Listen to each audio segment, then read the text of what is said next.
Jom bina dashboard profil pelajar sekolah.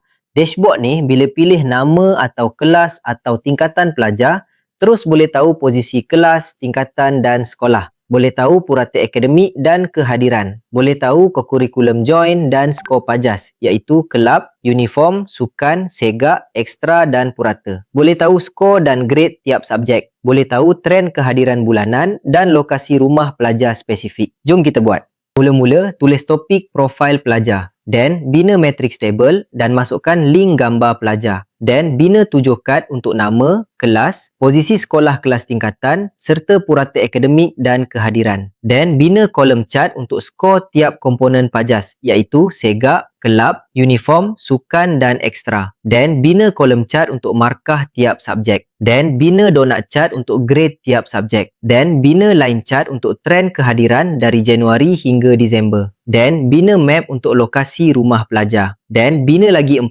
kad untuk skor PAJSK, nama kelab, uniform dan sukan yang join. Siap, senang kan? Nak belajar dan dapatkan dashboard ni, klik profile.